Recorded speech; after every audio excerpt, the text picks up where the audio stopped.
At the family reunion, my brother raised his beer and said, "Here's to Noah, our walking ATM who mistook money for a personality." Everyone laughed. My mom added, "Good thing he's rich, because he sure didn't get the brains." So I smiled, took out my phone, and said, "Cool. Then let's see how smart you feel when your credit card stopped working tonight." And I left before dessert. I, 32 thought I had finally found the perfect balance between family loyalty and self-preservation until that moment at the reunion when my own blood decided to use me as their personal punching bag. The sound of clinking glasses and forced laughter still echoes in my head, but what happened next changed everything between us forever. The annual family reunion had always been a minefield for me, but this year felt different from the moment I walked through the door of my cousin's sprawling suburban home. Maybe it was the way conversations stopped when I entered rooms, or how my relatives seemed to cluster together in hushed groups before breaking apart with suspicious smiles when they noticed me approaching. My success in tech had always been a double-edged sword in my family. While they loved the benefits that came with having a well-off relative, they never missed an opportunity to remind me that money was apparently all I had going for me. The pattern had become predictable over the years, but I kept showing up, kept paying for things, kept believing that somehow they actually cared beneath all the casual cruelty. I had arrived that evening with my usual offerings, having stopped at the expensive wine shop and the gourmet bakery that my family had come to expect. My trunk was loaded with bottles that cost more than some people spent on groceries in a week, and pastries from the French place downtown that always made my aunt's eyes light up. It was my role, I told myself, the successful one who could afford to be generous. The first few hours passed normally enough. Uncle Dave asked about my latest project while eyeing the bottle of bourbon I had brought him. My cousin Sarah made small talk about her kids while I handed over the expensive art supplies she had mentioned her daughter needing. The routine was familiar and comfortable, even if it felt increasingly hollow. But something was building throughout the evening. I caught the sideways glances, the way conversations shifted when I joined groups, the barely suppressed smirks when they thought I wasn't looking. My family had always treated me like their personal bank account, but tonight there was an edge to it that I had never experienced before. The breaking point came during dinner when my brother decided to make his grand gesture. He had been drinking steadily all evening, his face flushed and his voice carrying that particular tone he got when he wanted to perform for an audience. The dining room fell silent as he stood up, raising his beer bottle high above his head with the theatrical flair he had perfected over the years. His words hit me like a physical blow when he announced his toast about me being their walking ATM who had mistaken money for a personality. The laughter that erupted around the table was immediate and cruel, the kind of laughter that comes from people who have been waiting for permission to let their true feelings show. But it was my mother's addition that truly shattered something inside me. She told everyone it was a good thing I was rich because I sure hadn't gotten the brains, and her words carried the weight of decades of disappointment disguised as motherly concern. The woman who had raised me, who had supposedly loved me unconditionally, had just delivered the cruelest blow of all in front of our entire extended family. The silence that followed was deafening. Every face around that table was turned toward me, some still smiling from the joke, others beginning to realize that maybe they had gone too far this time. But I felt something cold and calculating settle over me as I reached for my phone, my fingers steady despite the rage building in my chest. I told them that if they thought this was funny, they should wait to see how smart they felt when their credit cards stopped working that night. My voice was calm, almost conversational, which seemed to unsettle them more than if I had screamed or stormed out. I stood up from the table, gathered my jacket, and walked out before anyone could respond, leaving behind a room full of people who were just beginning to understand what they had unleashed. The drive home gave me time to think, and by the time I reached my apartment, I knew exactly what I was going to do. This wasn't going to be some empty threat made in anger.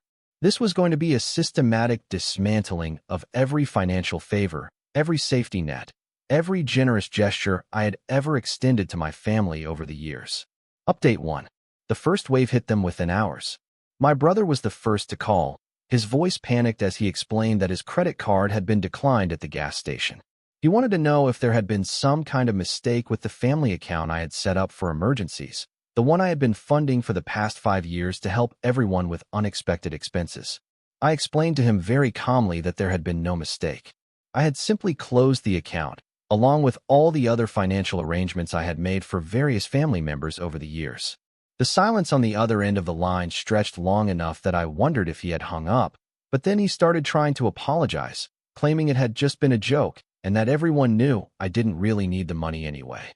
His apology rang hollow, especially when he immediately shifted to asking how long this was going to last and when he could expect access to the emergency fund again. I told him that was an interesting question and suggested he figure out his own financial emergencies from now on before ending the call. My phone started ringing almost immediately.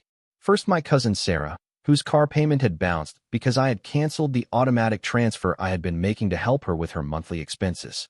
Then my aunt, whose rent assistance had been cut off.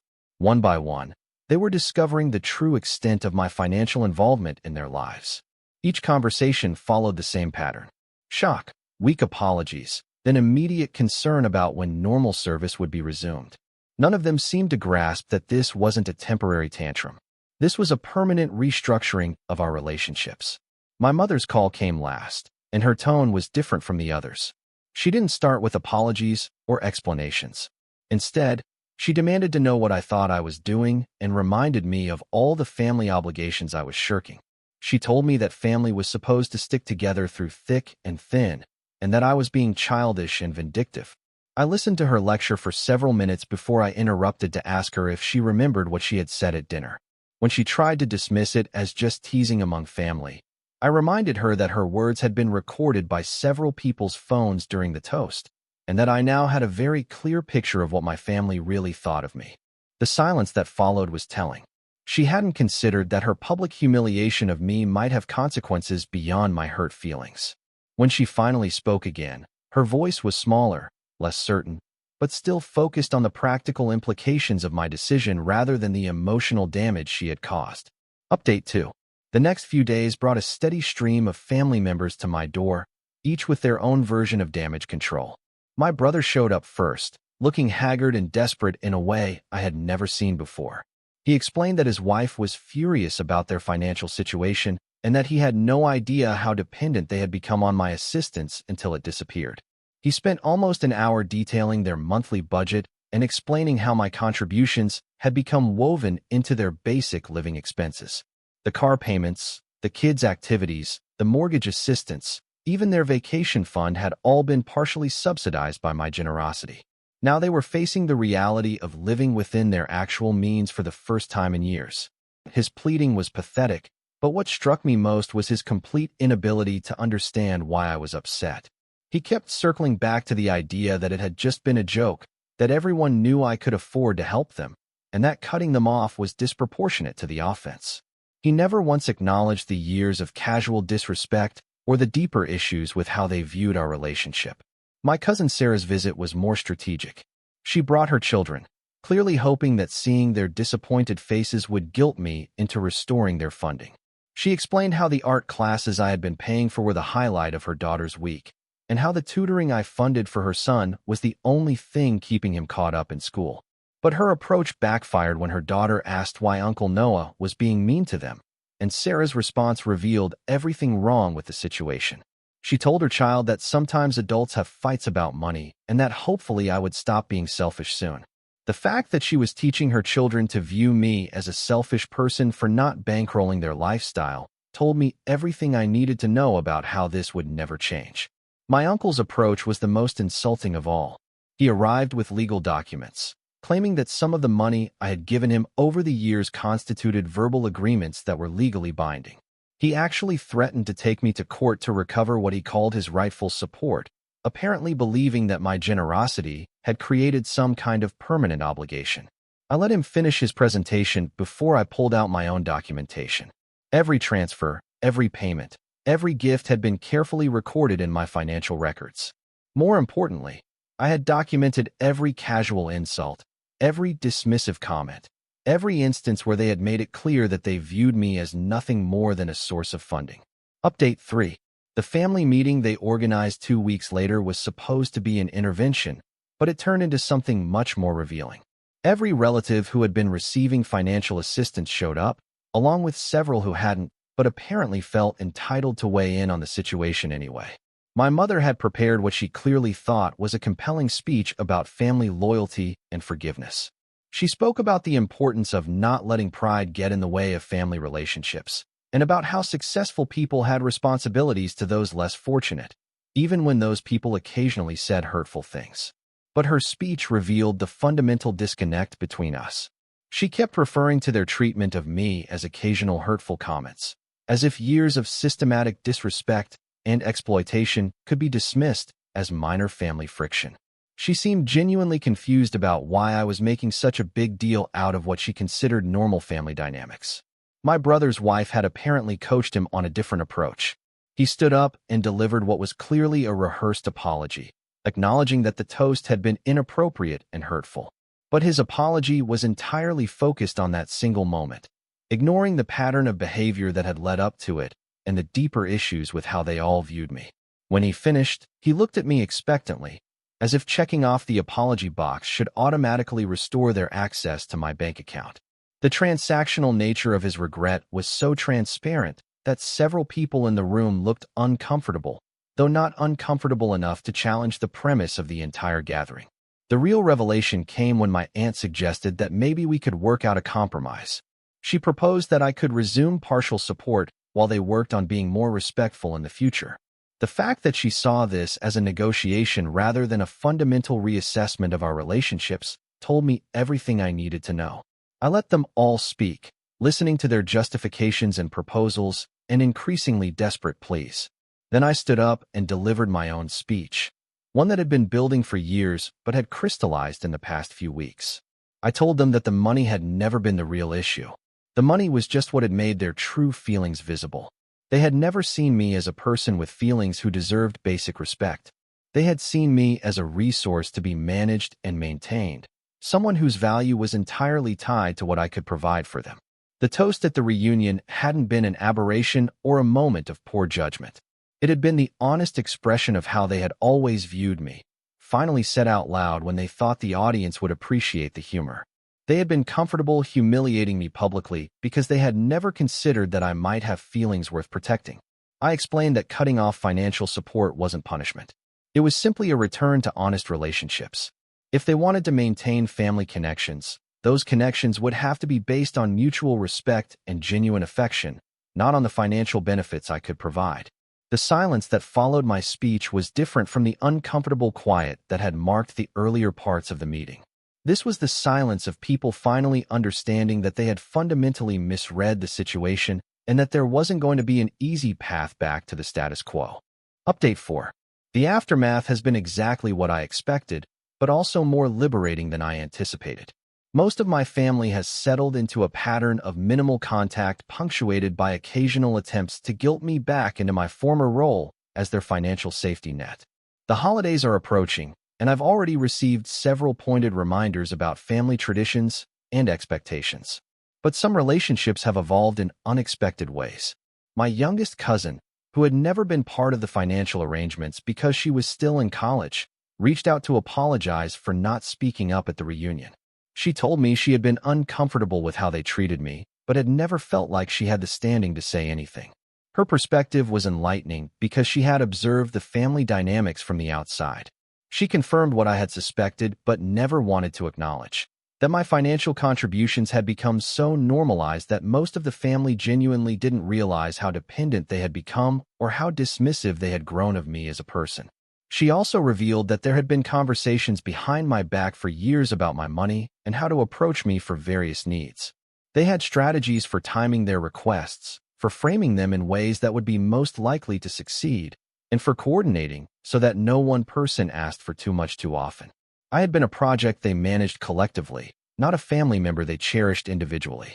My brother has made one more serious attempt at reconciliation, this time without his wife coaching him. He came to my apartment on a Saturday morning, looking genuinely remorseful in a way that his previous apologies had lacked. He told me he had been thinking about our childhood and about when things had started to change between us. His analysis was surprisingly insightful. He traced the shift back to when I started making real money in my mid-20s and began helping out with family expenses. At first, it had been genuine emergencies, and everyone had been grateful. But gradually, the help had become expected, then demanded, then taken for granted. He admitted that somewhere along the way, he had stopped seeing me as his brother who happened to have money and started seeing me as the family member whose job it was to have money. The distinction seemed subtle, but it explained why they had felt comfortable treating me with such casual disrespect while still expecting continued financial support. His insight gave me hope for a different kind of relationship, but when I asked him what he thought should happen next, his response revealed the limits of his understanding. He suggested that maybe I could help out occasionally instead of regularly, as if the frequency of exploitation was the core issue rather than the exploitation itself. Final update. It's been 6 months since the reunion, and the dust has largely settled into a new normal that looks very different from what any of us expected. The financial cutoff has remained absolute, and most of my family has adapted to their new circumstances with varying degrees of success and resentment. My brother and his wife have downsized their lifestyle significantly, moving to a smaller house and cutting expenses they had considered essential. According to my youngest cousin, there's been considerable strain in their marriage as they've had to confront the gap between their spending habits and their actual income, but they're apparently working through it. My cousin Sarah has become increasingly bitter, making pointed comments at family events about how some people forget where they came from and abandon their responsibilities. She's also started a subtle campaign to position me as the villain in family narratives, painting herself and others as victims of my selfishness and vindictiveness. But the most interesting development has been with my mother. After months of trying various approaches to restore the previous dynamic, she finally asked me to have coffee with her to talk about what had happened without any agenda or expectations. Our conversation was probably the most honest we had ever had. She admitted that she had said something cruel at the reunion and that her motivation had been complicated. She explained that she had felt embarrassed by my success because it highlighted the financial struggles of other family members, and that diminishing my achievements had been her misguided way of trying to level the playing field. Her explanation didn't excuse her behavior, but it helped me understand the psychology behind years of casual dismissiveness. She had been protecting other people's feelings at my expense, never considering that I might need protection too. The realization seemed to genuinely shock her, as if she had never considered that her successful child might still need maternal support and validation. We didn't resolve everything in that conversation, but it opened a door to a different kind of relationship. She stopped asking about financial support and started asking about my life, my work, my feelings about family events. It's a small change, but it represents a fundamental shift in how she sees me. The family reunion is coming up again next year, and I've been invited with what my cousin described as a much more respectful tone. I haven't decided whether I'll attend, but if I do, it will be on very different terms. No expensive gifts, no picking up tabs, no playing the role of family benefactor. Instead, I'll show up as myself, someone who has learned the hard way that genuine family relationships can't be purchased and that respect can't be bought with generosity. The people who can accept that version of me are the ones worth maintaining relationships with. The ones who can't have already shown me everything I need to know about their priorities. Looking back, I realized that the reunion toast was actually a gift, though not the kind my brother intended. It forced me to confront a dynamic that had been slowly poisoning every family relationship I had. The financial dependence had made it impossible to know who actually cared about me and who just cared about what I could provide. Now I know. And while the truth was painful, it was also liberating. I'm no longer responsible for everyone else's financial stability, which means I'm free to build relationships based on mutual respect rather than economic necessity. Some of those relationships have ended, but the ones that remain are stronger and more honest than they ever were before. The walking ATM has officially gone out of service, but the person underneath is finally free to discover what real family connections might look like.